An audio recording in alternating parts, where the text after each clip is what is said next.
Olá, desenvolvendo! Tudo bem com você? Desenvolvendo! Eu vou anunciar que definitivamente chegamos no momento que estávamos mais esperando, o momento em que a psicologia vira ciência. Sim, hoje vamos falar de Wundt, pai da psicologia, e vamos falar da psicologia experimental. Então agora, sem mais delongas, e bora para o vídeo. No vídeo anterior, falamos da psicofísica, que contribuiu bastante para o desenvolvimento da psicologia. Vou deixar aqui no card para vocês. Mas as contribuições não pararam por aí. Eis que surge Wundt, nascido na Alemanha, era médico fisiologista, estudava física, química e matemática.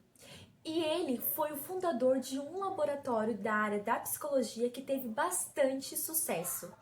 E além desse espaço que ele abriu para a psicologia ao fundar esse laboratório, ele também criou um periódico de divulgação científica da área da psicologia, fortalecendo mais ainda o estudo, o avanço desta matéria. Através de seus estudos cada vez mais aprofundados na psicologia, ele passou a desconsiderar, a eliminar alguns termos relacionados à psicologia. Para ele, nada de ciência da alma, para não dar aberturas a temas teológicos. Para ele, nada de ciência da mente, pois esse termo para ele distanciava do estudo científico, pelo fato da mente não ser imaterial e não ser observável. Seu foco estava em estudar a psicologia através dos métodos científicos, transformando em uma psicologia experimental. E de acordo com seus estudos e suas conclusões, ele foi moldando a psicologia e definiu ela da seguinte maneira: uma ciência empírica, tendo como objeto de estudo a experiência imediata. E agora vocês podem me perguntar: Fran, o que é uma ciência empírica e o que é uma experiência imediata? A grosso modo, podemos dizer que uma experiência empírica tem como uma das suas bases a observação. E a experiência imediata é a experiência mais pura que alguém pode ter, sem interferência de pessoas, apenas seus sentimentos e suas percepções. É uma experiência mais pessoal e subjetiva. Para Wundt, então, a experiência imediata é uma das bases que funda a psicologia. E aproveitando a oportunidade, desenvolvendo, este foi das bases que eu tive para compreender a diferença que tem da conversa que temos com os nossos amigos com a conversa que o psicólogo tem com o paciente. E de maneira alguma podemos comparar as duas, podemos dizer que é igual. Pois, de um lado, da conversa que temos com os nossos amigos, temos a base no achismo e no senso comum. Por outro lado, na conversa que o psicólogo tem com o paciente, tenta ao máximo eliminar o achismo e sair do senso comum. Por exemplo, o psicólogo, conversando com um paciente, ele tenta identificar as experiências imediatas e compreender como que essa pessoa reage de maneira autêntica em determinadas situações. E agora vocês podem me dizer: Fran, eu ainda não entendi o que é uma experiência imediata. Vamos lá, desenvolvendo? Uma coisa é alguém chegar para você e dizer que como é pular de paraquedas. Outra coisa é você pular de paraquedas. A primeira seria uma experiência mediada. A outra, que é você pulando de paraquedas, é uma experiência imediata. Agora você consegue entender o porquê que a experiência imediata é uma das bases que fundam a psicologia? A psicologia é uma ciência que estuda como o sujeito percebe a realidade, pensa e expressa. Wundt, através da sua psicologia experimental, ele procura pelos fatos psíquicos produzidos pela mente humana. Então, a vida psíquica foi dividida do simples para o complexo, em relação ao sujeito e objeto do mundo externo.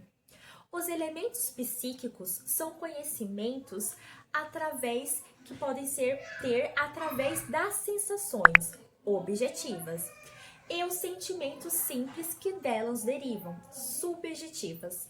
Aí vocês podem me perguntar, como assim, Fran? Os elementos simples são captados através dos órgãos do sentido. Por exemplo, você comeu uma maçã. E aí o seu paladar vai captar se gostou ou não. E desses elementos simples são construídos os complexos psíquicos.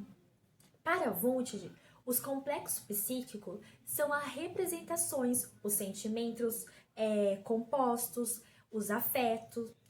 Ainda usando o exemplo da maçã. Você comeu a maçã e, além de ter gostado, desenvolveu em você um sentimento de saudade, pois você lembrou de quando comia maçã com suas amigas. Você comeu a maçã e gostou. Sentimento simples. Você comeu a maçã e, além de ter gostado, desenvolveu em você um sentimento de saudade. Sentimento composto. Esse processo em transformar em elementos simples para o complexo se chama fusão. E a transformação da fusão desencadeia a síntese criativa, um fenômeno que foi descrito por John Stuart Mill. Eu espero que eu esteja falando certo o nome dele. Que diz o seguinte, que algo acontece internamente no sujeito que faz com que surja algo novo. E para Wundt, esta ideia criativa, essa síntese criativa, é a representação nada mais do que o complexo psíquico, que é a representação única do sujeito, que é a subjetividade do sujeito. Você comeu a maçã e ela para você teve, usando o exemplo, você comeu a maçã e para você ela teve uma representação diferente, um significado diferente em relação para as outras pessoas. É uma experiência que você vivencia e quando você está vivenciando, algo acontece dentro de você que você não consegue, até consegue explicar para as outras pessoas, mas não fica satisfeito com a explicação e nunca vai estar. Porque o que acontece quando você come quando você come esta maçã, não dá para explicar para as pessoas. Tem coisas que não dá para explicar, pois só é percebida quando está vivendo a situação. Recapitulando o processo descrito por Wundt, a partir dessa sensação, a experiência imediata produz os elementos psíquicos simples, que através dos elementos simples, formam os complexos psíquicos que compõem a consciência. Sendo assim, desenvolvendo, Wundt nos auxilia em identificar como que é a conversa do psicólogo com os pacientes e também já nos auxilia como vai ser a nossa conversa, a nossa forma de atuar, nossas práticas em relação aos nossos futuros pacientes ou clientes. A gente tem que estar atento nas referências que as pessoas nos trazem em suas falas em relação às suas experiências imediatas. Identificar quais são os sentimentos, as vontades, as representações que ela traz em suas falas.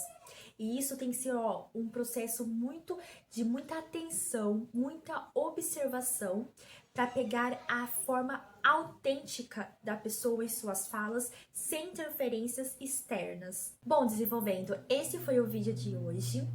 Vocês acham que entenderam a importância da gente ter clareza dos fundamentos da psicologia, até mesmo para a nossa atuação, para os nossos estudos, para entendermos que a psicologia não é uma ciência que se baseia no senso comum. É bem diferente da conversa que temos com os nossos amigos. Bom, desenvolvendo, eu ainda vou fazer a segunda parte deste vídeo, que eu vou falar sobre o estruturalismo. E também eu acho que tem mais 1 ou 2 vídeos ainda dessa playlist e a gente acaba, digamos, esta série. E aí, desenvolvendo, vocês estão gostando? Você está gostando? Deixa aí nos comentários que eu quero saber. Não esqueça também de curtir, compartilhar, porque esses vídeos são extremamente difíceis de fazer, pois exige bastante da minha atenção, da minha dedicação para não falar coisas erradas aqui. E ainda assim acontece. Então, por favor, deixa aí seus likes, curte muito, comenta, compartilha para valorizar o meu trabalho. E para mim saber também que vocês estão gostando. É uma forma de eu ter um feedback de vocês. Bom, pessoal, minha voz já está, ó, acabando. Gente, do mais, um beijo da Franciele Silva, uma estudante de psicologia. Tchau!